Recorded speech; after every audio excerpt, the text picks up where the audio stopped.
Hello কাসাবাসারা, আজকে আমরা যে টপিকটা শিখবো সেটা হচ্ছে তাপগতিবিদ্যা। আমরা তো পড়েছি তাপগতিবিদ্যায় ওই আমরা চারটা যে বিবৃতি আছে সেই বিবৃতি পরীক্ষায় তুলে দেয় এবং বলে যে এটা কার বিবৃতি। তো এত বড় বড় বিবৃতি, এগুলো তো আমাদের মনে রাখা সম্ভব না। তো আমরা খুব সহজে কিছু ট্রিক্সের মাধ্যমে এগুলো মনে রাখতে পারি। তো আমরা লাস্টের দিক থেকে আসি। লাস্টের যেটা আছে সেটা হচ্ছে কার্নোর বিবৃতি, যেটা আছে মনে রাখবো কার্নোর যন্ত্র। কার্নোর যন্ত্র, এখানে যন্ত্র ওয়ার্ডটা এই চারটা বিবৃতির মধ্যে কোথাও পাবা না। তাহলে এখানে যদি কোনো বিবৃতির মধ্যে তুমি যন্ত্র পাও তাহলে সেটা অবশ্যই কার্নোর বিবৃতি। তারপর যেটা আছে সেটা হচ্ছে প্লাঙ্ক।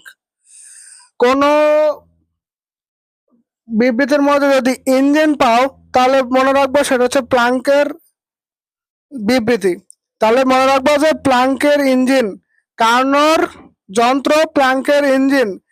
তারপরে ক্যালভিন সাহেব তো আমাদের যে তাপগতিবিদ্যার বিভিন্ন ধরনের স্কেল আবিষ্কার করেছে, তার মধ্যে ক্যালভিন স্কেল তো ক্যালভিন সাহেবই আবিষ্কার করেছে। এখন ক্যালভিন সাহেব এগুলো আবিষ্কার করতে করতে ক্যালভিন সাহেবের শীত লেগে গেছে। তাহলে মনে রাখবো যে ক্যালভিনের শীত লেগে গেছে। তাহলে ক্যালভিনের বিবৃতি কখন বুঝবা তুমি? যদি কোনো বিবৃতির মধ্যে যদি শীতল ওয়ার্ডটা থাকে বা শীতলতম ওয়ার্ডটা থাকে তাহলে বুঝবা তুমি সেখানে ক্যালভিনের বিবৃতি বোঝানো হয়েছে। আর ক্লসিয়াস সবসময় একটু বিটলামি করে। ক্লসিয়াস যেমন আছে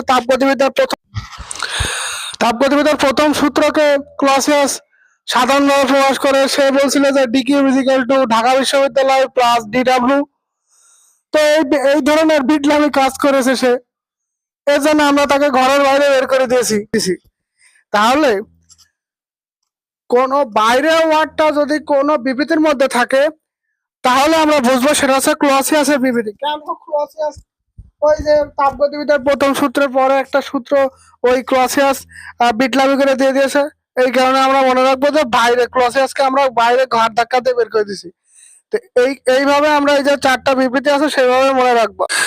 জিনিসটা যদি আমি আবার সামারি করি সেটা হচ্ছে, প্রথমে যেটা মনে রাখবো সেটা হচ্ছে ক্লসিয়াসকে আমরা ঘরের বাইরে বের করে দিয়েছি। তারপরে দেখা যাচ্ছে ক্যালভিন সাহেবের খুব শীত লেগেছে। তারপরে যেটা মনে রাখবো সেটা হচ্ছে প্লাঙ্কের ইঞ্জিন এবং কার্নোর যন্ত্র। তো এইভাবে মনে রাখবা, পরীক্ষা আসলে খুব দ্রুত অ্যান্সার করতে পারবা। তো আজকে পর্যন্ত, পরবর্তী ভিডিও নিয়ে আবারও দেখা হবে। আসসালামু আলাইকুম রহমতুল্লাহ।